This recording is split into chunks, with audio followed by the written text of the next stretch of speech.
Welcome back, everybody, to Constructive Uncoupling, the podcast devoted to amicable divorces. I'm Judy Weigel, your host and amicable divorce expert. Why? Because that's all I do as a mediator and a document preparation company. That's all I do, amicable divorces. We have one of my most favorite guests of all time here today. I'm so excited to be doing this episode with you, Dr. Jane Guyn of Bend, Oregon, who is a doctor in human sexuality.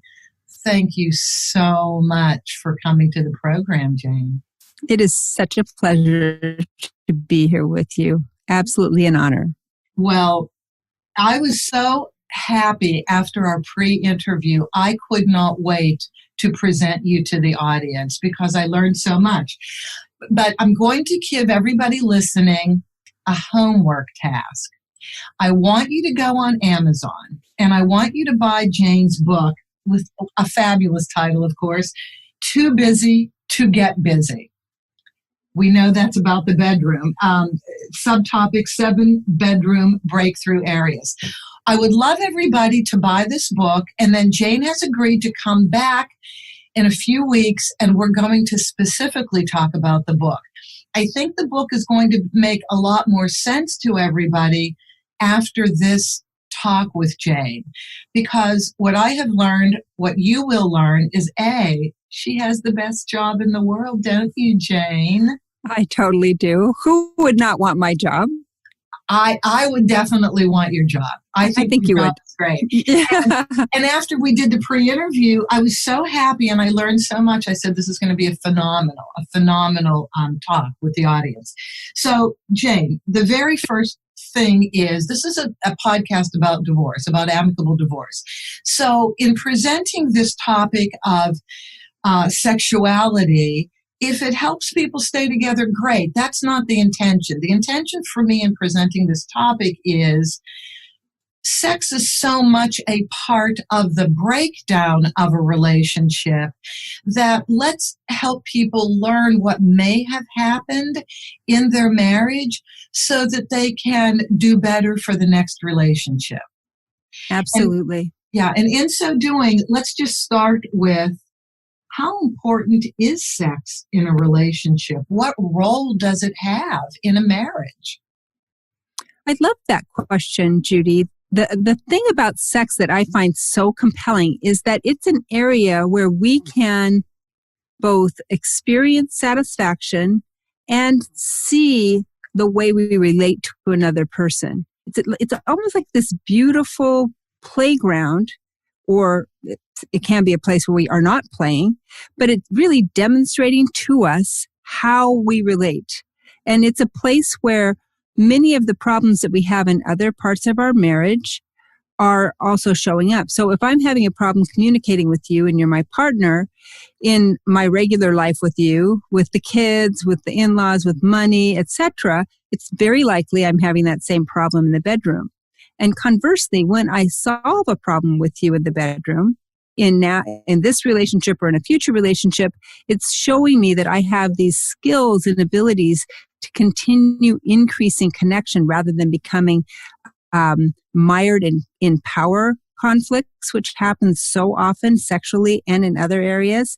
And it shows that I can open myself to you as a person, and that I can receive you, and that I can hear you, and that I can get my needs filled with you, that I can act out all of my life with you sexually. And then, of course, there's the piece around feeling like I have this relationship with you that is intimate, where we both have shared satisfaction, where we are raw with each other, where we experience passion. And it's the core of a lover relationship. What happens so often is we become parents together, or co-workers, or roommates instead of lovers. And because we miss that lover piece, our relationship stops feeling like anything at all important. It ends up being just like two people living in a house. And usually when we get to that point, we feel like, well, if I were going to pick a roommate, maybe I'd pick my best girlfriend, or I'd live by myself because I'm not getting that much out of my relationship with my husband or my partner now that we're not having sex.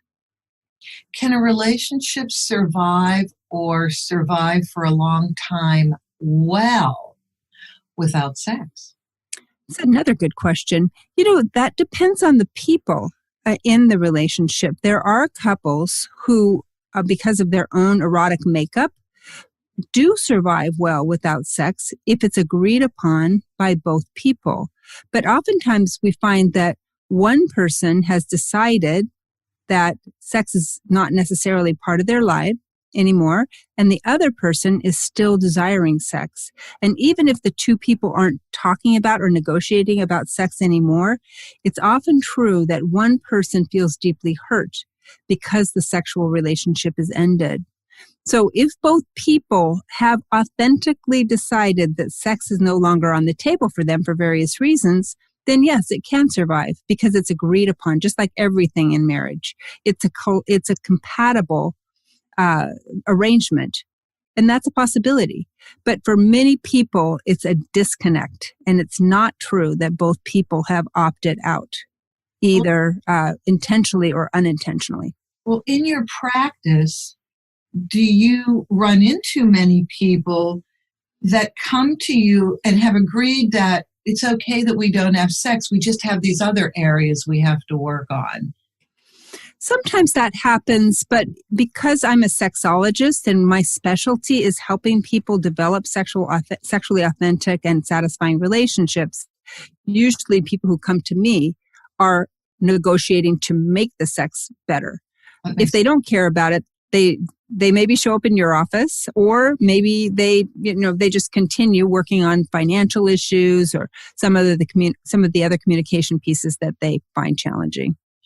Do you find that people may downplay, without even realizing they're doing it, downplay the importance of sex in the relationship, and then somehow the relationship isn't working out, and they're looking at the reason being other areas, when it's really they've just disconnected in that most vital part of having a relationship, which is the physical intimacy?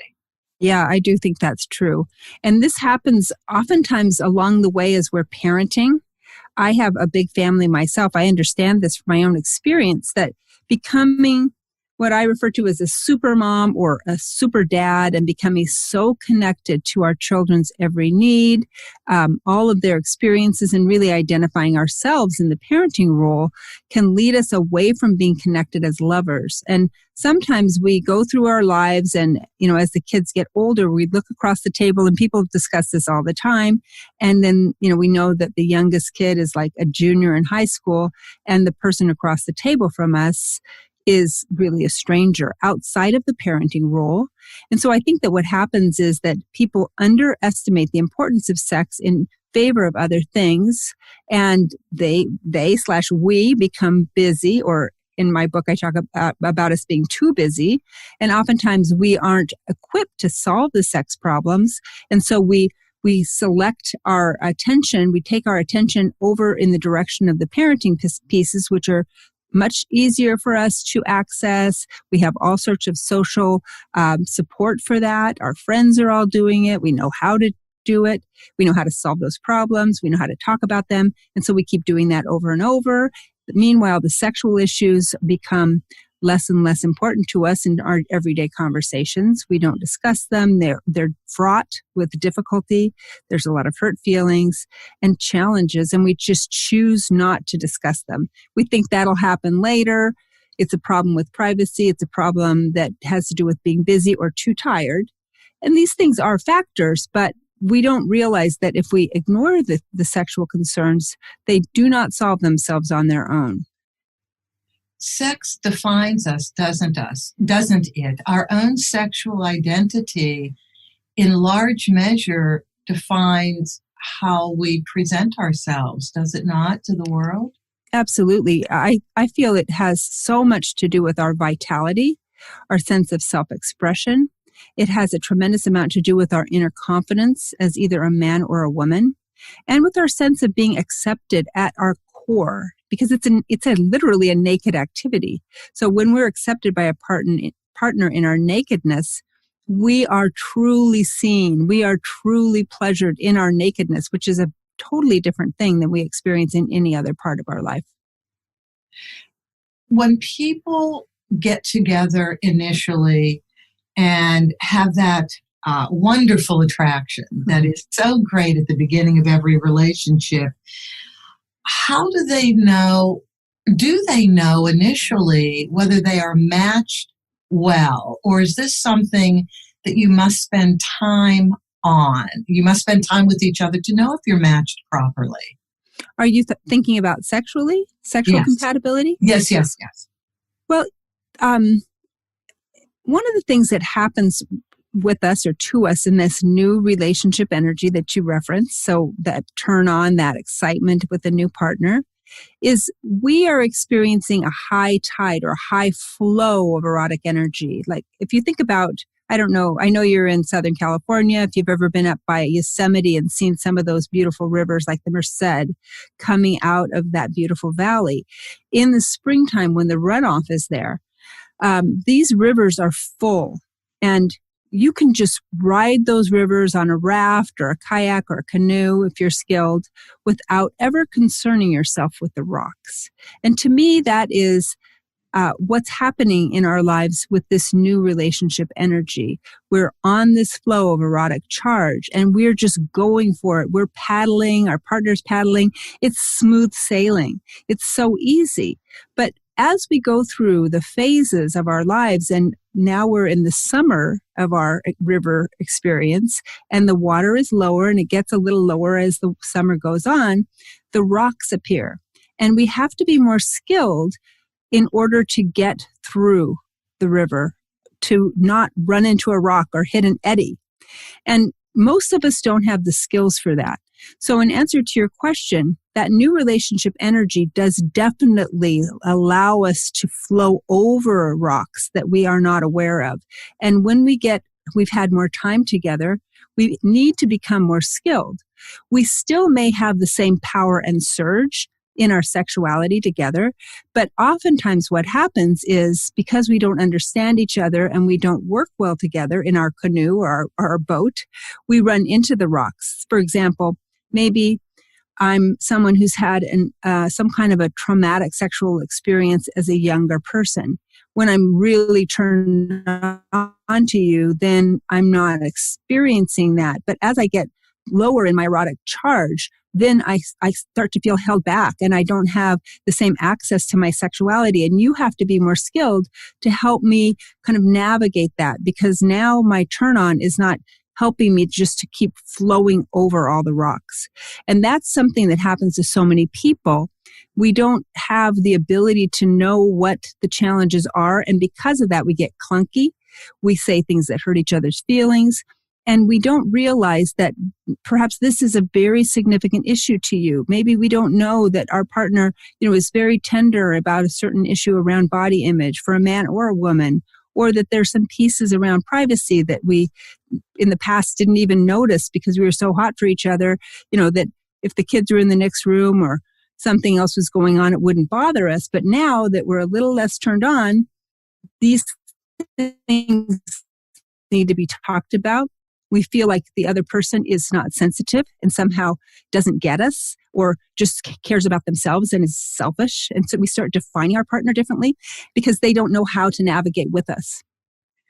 That is of course so true. And that is so much a part of life.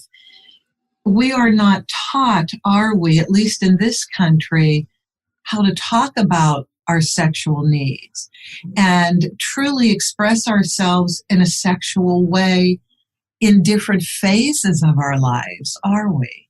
Exactly right. Right. And we do assume, however, it's very interesting that we assume that the young, hot, and fit among us have amazing sex all the time. They're turned on. They're so, they look great, so they must have great sex. We assume that that's the case for them, and that as people get older, that their sex becomes, blasé or, just awkward at best and terrible at worst. But that's just not true. We have these assumptions that we make about the phases, the times in our lives that sometimes limit us. We get limiting beliefs in the area of sex.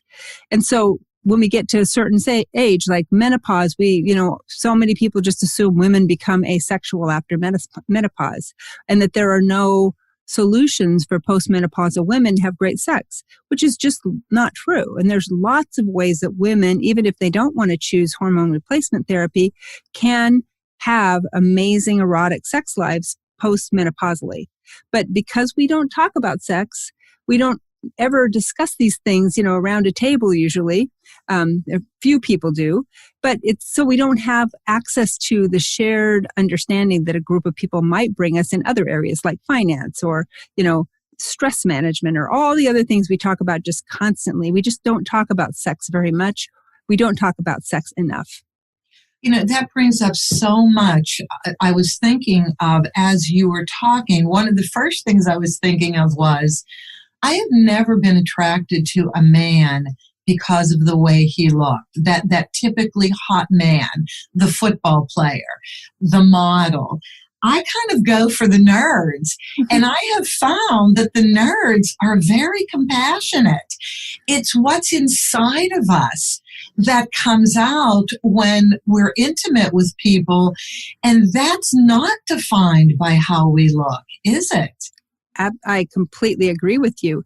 We make assumptions that some people, because they've been objectified by our society as being sexy to look at, that those people are going to be embodied, unselfish, giving lovers. And that's not true necessarily, because many of the people who are objectively, quotes, gorgeous are really self-conscious about their appearance, have always been told that they are a certain way and have been told that they're supposed to be sexy or sexual. And I think it's oftentimes a burden for people. So as we shed that and we stop doing what I refer to as spectatoring with regard to ourselves sexually, like watching ourselves and wondering whether, something looks weird on our leg, or, if our breast for a woman, is like, if it looks saggy in some position, or do we have some kind of like thing with our abdomen that like somebody's going to think looks not cute. When we are spectatoring like that, what happens is we aren't really in the moment. And this oftentimes happens with certain people, certain of us. We can't actually let go. I hear this all the time. We're in our head. And so our partner feels that. They feel like, oh, you're not even really here when I touch you. I feel like you're like a million miles away. What are you thinking about, honey? A penny for your thoughts. What's going on? And our partner, maybe the person who's self-conscious, just doesn't know how to be self-accepting, because it is challenging to be a sexual person in the society. We are told that it's, first of all, not okay, and that we should somehow be a little bit embarrassed, particularly those of us who are living as women have been told that this is somewhat shameful, and we think that we're supposed to act some kind of porn star-ish way, which is all a bunch of lies. We're supposed to be present. We're supposed to be what will help us and help our partner is if we actually show up as a person, a real person in the bedroom, not some kind of pretend example of what a sexual person would be, but actually ourselves. Really, the easiest thing we could ever do is to be honestly ourselves rather than something else. That just feels so refreshing. When anybody talks about authenticity and having the comfort and the confidence to just be who we are, my whole body relaxes when I think about that for myself. It's wonderful. And you raised another good point, and that is, I think in this country, as opposed to maybe some European countries, maybe some South American countries, women are, and I'm going to use a word you had used when we spoke earlier, that is muted. We mute ourselves sexually, especially women, do we not? Absolutely. Yep. We don't express who we really are and what we really want. And when our partners get a chance to meet us authentically, when we are unmuted, when we've taken the mute button and taken it off, and we're voicing ourselves. Our partners just love that. And that's for women who are with other women and women who are with men. Our partners want to hear from us. They want us to be real.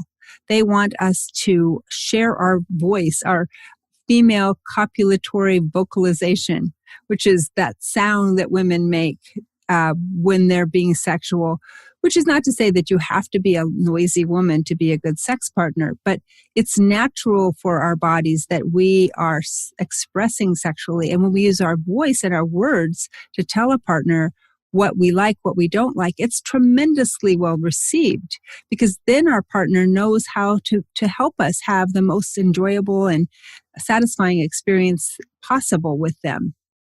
Especially if they're the right partners for us, right? Absolutely. So could you please go through now, Jane, what women like, what men like? And I'll start you off by something you had said before. You said women like quality sex, men like quantity. How do we put the two together? That you're referring to an interesting study that talks about the way that the satisfaction that married couples are said to have. These studies have studied married people, and it's been shown that in these marriages, if men are getting enough quantity of sex with their wife, so frequent enough sex with their wife, they will be satisfied. Whereas women in these studies are shown to become bored when the sex doesn't have enough variety and enough, I want to say, granularity, something that feels like it's not formulaic, that doesn't feel like box checking. Like we do this, we do this, we do this, something that feels more enlivening to a woman. When women get, so I would call that quality sex, more variety, more engagement, more intimacy. Women often talked about wanting more connection, intimacy, passion. And men wanting more quantity, so that they want to have a certain number of episodes in a month, say.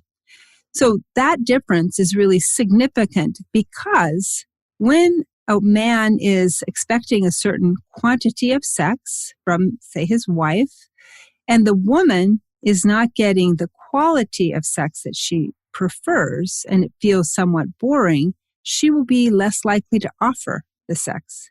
She will become more closed down, tightened, and less erotically charged. Then the man will have less opportunities to be sexual.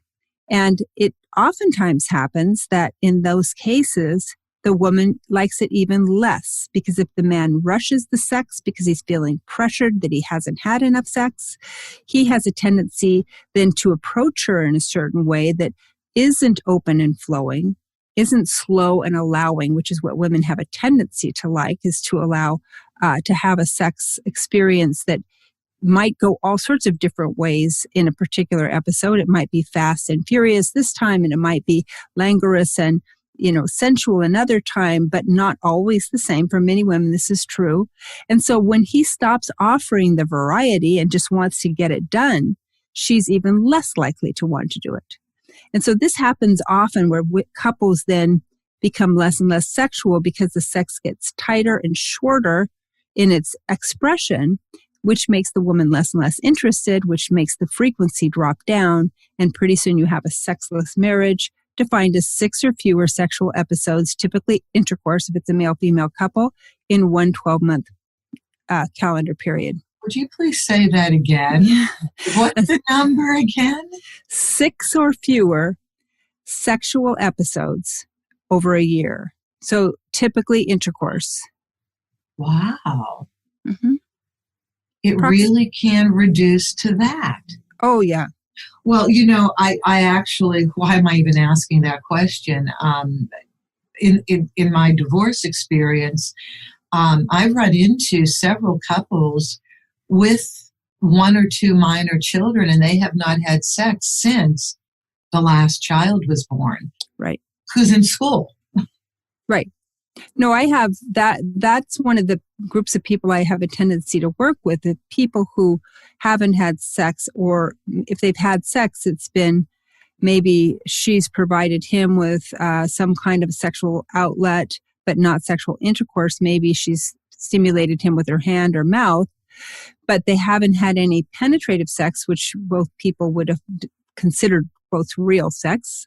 Obviously arguable, but they maybe for a period of 10 years that they have not had any other type of sexual connection. I've had one couple where they had not had any sexual contact at all for 6 years.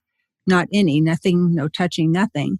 And it's not uncommon for people to have had just a few episodes in the previous year when they work with me, maybe 4 times, maybe once in January, 3 times in the fall, something over Christmas, that kind of thing. This is fascinating because we would never agree to marry somebody if we didn't first have a sexual relationship with them. I mean, in general, there may be some cultures where you can't have sex, but that's not how we live in the United States for the most part. And I always find that fascinating.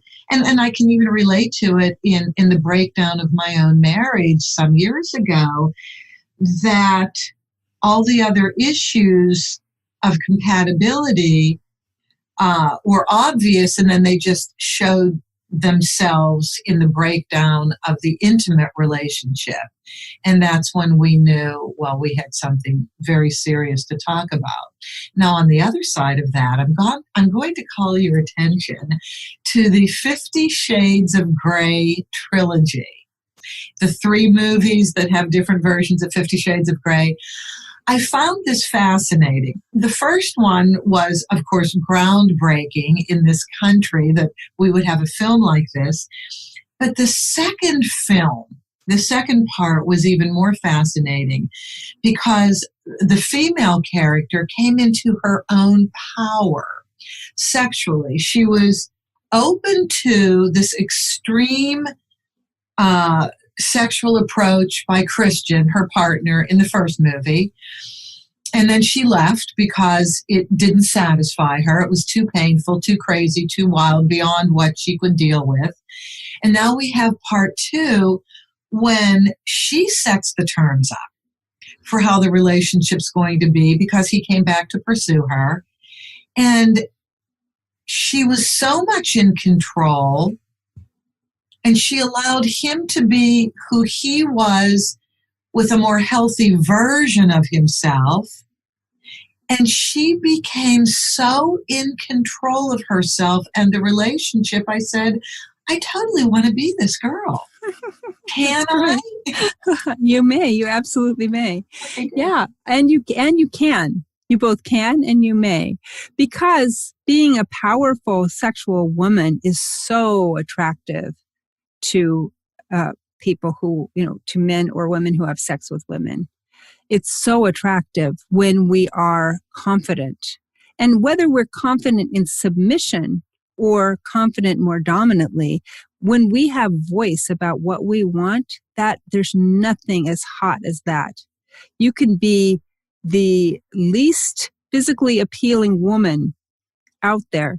And when you speak with a sexual voice that has the confidence imbued in it, you are a sexual magnet for other people, because that's what we want, is someone who can own that sexual energy and the connection with us. We want to be held by that. We want to feel comfortable that the other person, our partner, is able, when they welcome us, that they are all there and that they are grounded in themselves.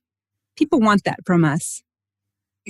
You're so right. I just started thinking of people that I knew who I found happily quite surprising that they weren't the model of beauty, yet they were so attractive. Yep. Their inner energy, their confidence was so attractive. And some of my other friends tell me, my female friends tell me, who are in heterosexual relationships, Judy, they just want to see you naked. That's all they want. It's all the man wants. I couldn't care less how you really look. They just want to see you naked. Are they right? Well, there is a funny joke about what do you call a guy who's in a hotel room with a naked woman, and the punchline is lucky. You call the guy lucky because I do think that there's this shielding of us in our bodies because we are so clothed and we live in really a kind of a provincially oriented society. So, we women, now there's all this thing about like bralessness in COVID, the COVID braless experience that people are in. I have not heard this. Oh, it's huge. Everyone's like, all these people in my social media structure are like, there's no bras anywhere. They've left them behind in the rearview mirror. But generally, we're pretty modest in this culture if you think about other cultures. Well, wait, is that because you're working from home and so is your partner working from home? It's because the people I'm talking to, I must say, I'm actually a fan of bras. It's not because I'm repressed, but I just happen to be. But a lot of my friends and people I know are just deciding to live more freely in their bodies. Maybe it's because I'm a yoga instructor and that's part of some of the people I know. But okay. I do think that there's a releasing of some of the expectations that we've had as women about our clothing. And because we're staying home, a lot of people have kind of shifted the way they dress. And because of that, we're becoming maybe a bit freer. But in our general way of expressing in the culture, we're a modest bunch as Americans. And so then if you think about men or other people, I keep referencing other people who like to have sex with women, i.e., not always lesbians, but people who like to have sex with women, men and women who like to have sex with women. We like to see female bodies. They're beautiful to us of all types. And so, men like to see us naked. You're right. They do. They want to see our bodies. And why shouldn't we see each other's bodies? When you think about it, it might be much healthier for us because then we'd realize that not everybody looks like Barbie. Like Barbie's a plastic doll. She can't even stand up. If you put Barbie, she would not be able, you made her into a human, she would never be able to walk around. Like she's not real. That is so true. We have, at least my generation, I was born in 1952. I did grow up with Barbie, and I do have a feeling that shaped my self-image just a little bit. And just as I grow older, it's very interesting. As I grow older, I have grown in confidence about myself. I'm so happy. It could have been the opposite way, and that would have been tragic. But it didn't turn out that way. You were saying something when we were talking a few weeks ago that I would love for you to share with the audience, and that is we don't know how to be sexual in terms of what men like, what women like in terms of being touched and addressed physically. Would you share the differences? Absolutely. This is something I think is so helpful for us to think about. And it has to do with what I call core and peripheral eroticism. So for women, typically, now, of course, this isn't true for all women, and, it could be true for some men, but in general, women have a tendency to be more peripherally oriented, which means that we hold our turn-on energy, our erotic energy in our hands, our feet, our head, neck, maybe the shoulders, collarbone area. So when I come to you, if I'm a partner with a woman, I'm a man, I want to be around or connect with my woman, it's really lovely if I start to touch her peripherally. So her hands, maybe I touch her hands, her arms stroking up toward the body. I touch her head and hair. She may like to kiss because that's part of the head and neck, her feet, instead of, Judy, touching her at where I say the soccer uniform goes. So in the soccer uniform is the core. So the soccer shorts, the soccer shirt, all the soccer moms out there will know what I'm talking about. The soccer uniform, that's where women oftentimes, if they're not aroused, we don't typically want to be touched in those places initially, unless we're turned on. We like to be touched in the core, in the periphery, and then our partner brings our erotic energy toward the core. So if you're in a relationship with a woman, stroke her fingers from the tips down toward her elbows, and then lift your hand and stroke again, because you're bringing the energy toward her core. And then pretty soon it starts to enter her core, and then you can start touching the parts of her body that are under the soccer uniform. Conversely, men tend to be core oriented.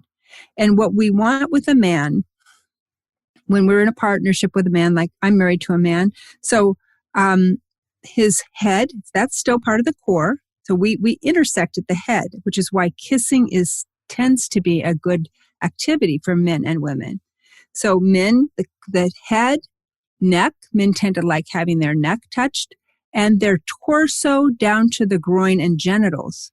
Men will love it if you just gently, as you walk past them in the kitchen or the bathroom, if you gently touch them on the front of the jeans, like right where the zipper is, and give them without being hurtful, obviously just touching their penis through their pants so they know you recognize that they're there. It's a very loving thing to do to a man, or touching him on the buttocks over their clothing or the torso. Any of that men tend to love, and they tend to see it as friendly, welcoming, connected. So then with a man, you want to stroke from the genitals and the core out toward the periphery, because that allows a man to be more fully expressed. So when you're touching a man, you bring the energy you stroke from the core out toward the head and neck, toward the arms. And then in each case, both the person, the man or the woman, is fully expressed. Their sexual energy is throughout their body, and that's when you can have a beautiful connection, because both people are really there. The guy's not just focused on his genitals, which tends to be a concern of women, like he's only about his genitals, or he's only about your genitals, and he's not seeing you as a whole woman. He's not really bringing you in, or she is not focusing enough on his core. He feels like she's ignoring what's obviously to him the most important part, right? And It's funny to me, because we women, we show this to the world because we go get our nails done. We get our hair done. We get our toenails done. We're showing, we want our partner to notice the periphery. We're saying, like, this is the part, come over here. It's like, this is the shiny part. This is the part with the colors. I want you to notice. And yet somehow men don't realize we want attention to our periphery. Hands, arms, head. Yes. And to extend that thought, women, you had said once before, women like to be in public and be admired. Yeah. And that can be very disconcerting to a man if he, doesn't understand that's part of a woman's sexual being and sexual expression. It doesn't mean she wants another man or another woman. Mm-hmm. It means this is how she enjoys expressing herself. Yes. So how should a man handle that properly?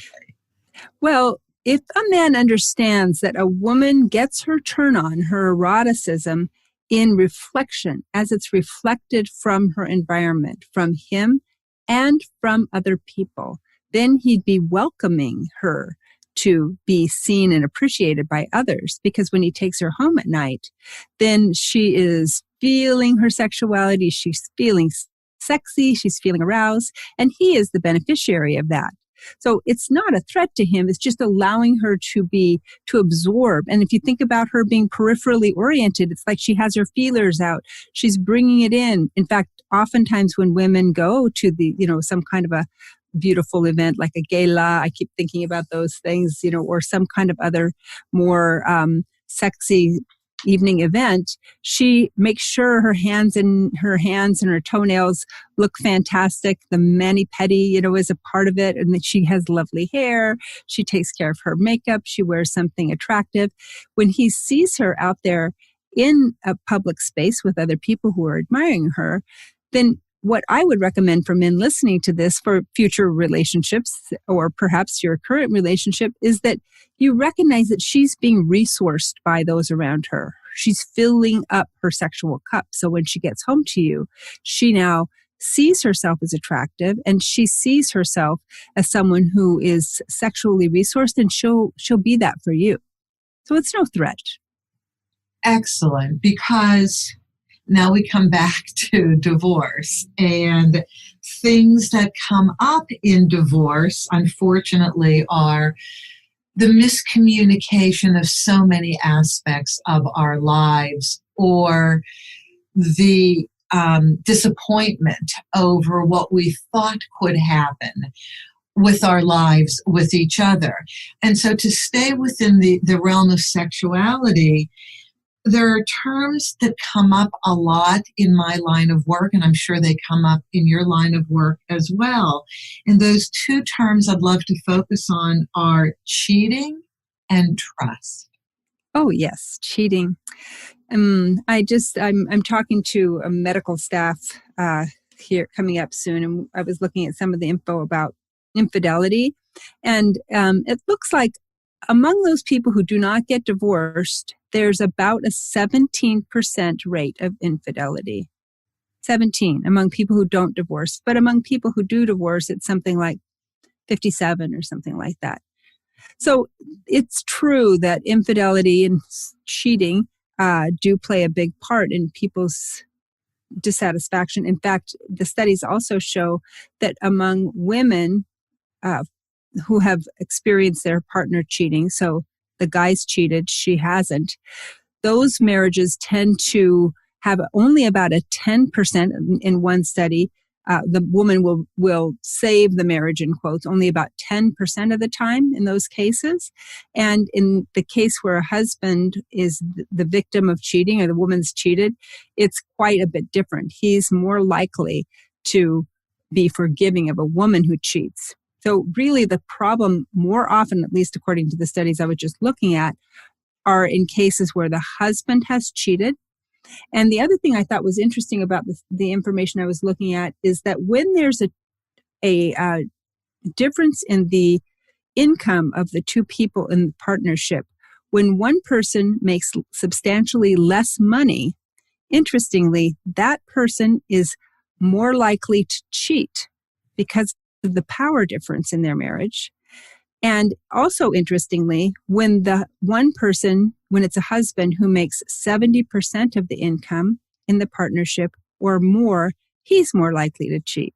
So it's really some interesting numbers about cheating, in my opinion, that says that cheating is often about power and about whether we're dependent on someone or whether we feel like our relationship gives us enough power, and whether we feel like we can get away with it. Say in the case of men who make more money and they feel the wife is maybe dependent and isn't going to take off, those people apparently are more likely to cheat. And it's very hurtful when someone cheats because the fact that trust is broken. And people often feel that they cannot then trust a partner to be sexually faithful to them. But there are other studies, Judith, that show that when there's been infidelity in a relationship, that it can help a couple to become even more communicative about their needs, to address things more authentically. And so it can be the best thing that ever happened to your marriage if you are able to get through it together. Well, funny you should say that, because a couple weeks ago, I did a 2-part interview back to back 2 weeks in a row with a gentleman named Dr. Talal Al-Salim. And he wrote a book called Infidelity, the Best Worst Thing That Could Happen to a Marriage, or at least to your life. And so, yes, now I'm hearing this again. I want to go back to something, though. Why are men more apt to take women back if the woman has cheated than the other way around? Well, there's information that says that for men, if their wife has sex with another person, they're more upset about it than if she is emotionally connected to another person. And I think that women have a tendency to be looking for emotional connection. So if we look at emotional affairs, men tend to be less concerned about what we call emotional affairs, sexless affairs, than women are. So that may be one piece that affects it, because perhaps he's like, well, they didn't get naked, or they got naked once, and I can understand that, sex is a high drive for me. And so maybe, I'll take her back for that reason. Whereas for women, there's this sense of if there's any emotional connection between the man and his partner, she's much more upset about it. And I think that there's just something about the culture of women that we have this sense that if the guy cheats, the whole idea of kicking him to the curb is just like rings loud in my ears. It's the only option. The trust has been broken. It can't get back. Yes, and it's not safe. Like I think we feel like he's no longer safe. Whereas I don't know if men fear a woman who cheats. Maybe he thinks she's a very sexual person. I just need to kind of like bring her into me a little more. She's got all this sexual energy, like it's leaking out. I'm just going to kind of corral it back. And women have a little bit different way of looking at it. You had also said something along these lines when we previously spoke, and that is in regards to the sexual act, women are entered and men do the entering. Right. And so does that have something to do with the difference in reactions between men and women to an affair? I don't know. That's an interesting question. The fact that a woman would see her husband in her mind's eye, entering this other woman. I think women have a tendency to think about sex being more of a personal act.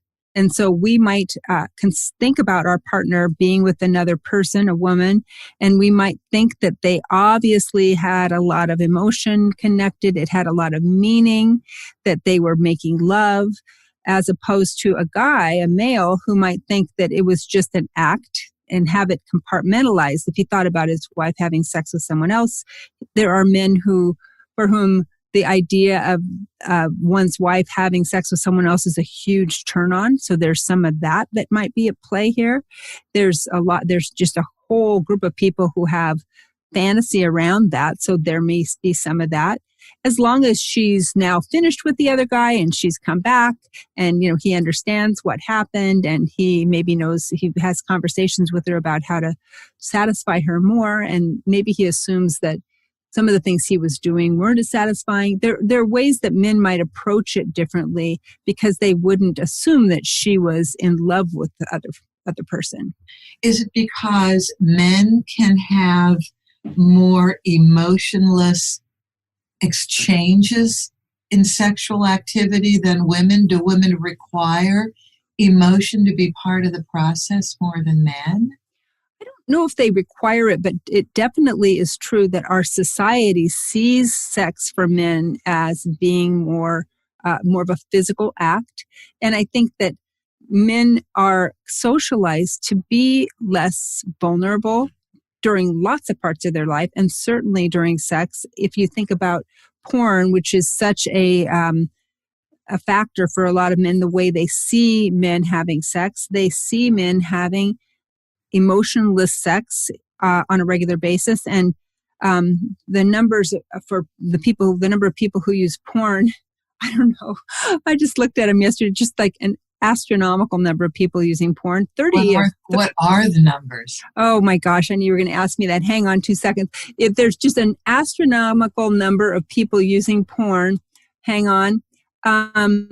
Porn sites worldwide are the number 4 visited sites worldwide. So if you take the porn sites, and there are about 4 or 5 different ones that are the biggest ones, if you take those, put them together, those are more viewed than they come in number 4 only after Wikipedia, Microsoft, and Netflix worldwide. Wow. Okay, that is. There are on Pornhub itself. There are 28.5 billion visits per year on Pornhub, which is 81 million a day, 4 million an hour, and 56,000 views on Pornhub per minute. It's just a massive space where people are showing up. And most of these people who are showing up there are men, although 25 to 30% are women. And so it's just a really big part of sexual viewing, sexual thinking comes through porn. And in porn, men are seen to be having emotionless sex that is performative. It's not connected, relational, lovemaking sex. So I think and rooted in any type of longevity. To be able to compartmentalize, like I'm just, sorry? We're having a little bit of a bad connection. I was saying, and not rooted with the idea of longevity being part of the experience. Yeah, right. Having it be more just a sexual act rather than a personal connection with another human being. I think I would like to move towards conclusion on this extremely interesting talk with trust. The idea of trust to me throughout my life has been very interesting because I think we set up trust as very unrealistic. I've always trusted that people are going to make mistakes because I make mistakes. So if I make mistakes, I'm assuming everybody else is going to make a few along the way. I used to produce live music for private events in Los Angeles and in Beverly Hills, Bel Air, Brentwood, the big high-ticket net worth environments.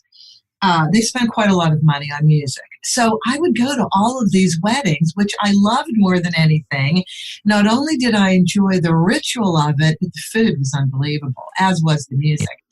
But I would stand at the ceremonies and I would listen to the vows. And the vows are all about forever. I will love you forever. I will accept you forever. I will trust you forever. And I'm thinking, okay, you're young. That is absolutely not how life is going to play out unless you're so lucky. So I would always rewrite the vows in my head to say, I know we're going to screw up. I know we're going to make mistakes. Maybe we will even go outside of the relationship. But I really want to work to hold this one together. How about you? You know, something like that. Nice, really nice. So trust, we have to trust that if we allow ourselves to be sexually expressive, it won't hurt our relationship. Would you speak to that?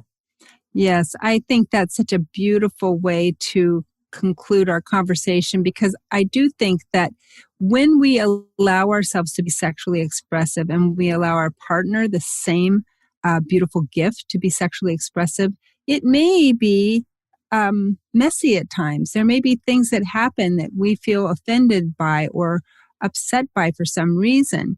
But the truth is that when we do that, we're meeting another person in the place where they really live, in their true naked erotic expression, and we're not making them pretend to be something or someone that they aren't. And that way, our partner can feel completely accepted and will continue to be turned on together as we navigate the decades together in our relationship or marriage. Any tips on how they can do this other than seeing you or working with a professional? How do you allow that to happen if you're initially scared? The first piece, Judy, is to be honest with yourself about what you really want, what you personally really want. And after that, start to be brave enough to say those words out loud to your partner. There are so many of us who have hidden who we are.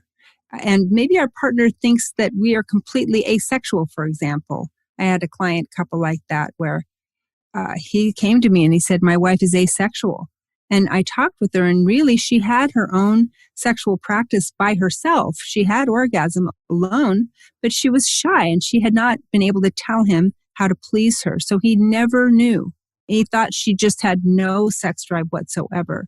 So it's really important to share with our partner what is true for us after we figure out what that is for ourselves.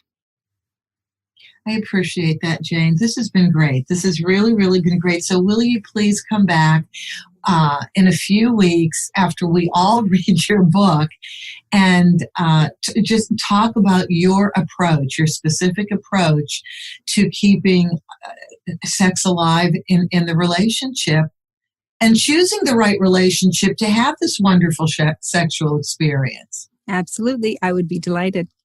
So how should people get in touch with you between now and then? They could find me on my website at howtofixmysexlife.com. That's the best way. In fact, I love people showing up over there right now because we're doing a virtual program for women starting. I don't know when our episode's going to air, but it's starting in the middle of October 2020. Perfect. This will air before then. Great. So if you are a woman in a relationship or not in a relationship, it's the best and easiest way to work with me, a beautiful container of women who are going to be going through this conversation together.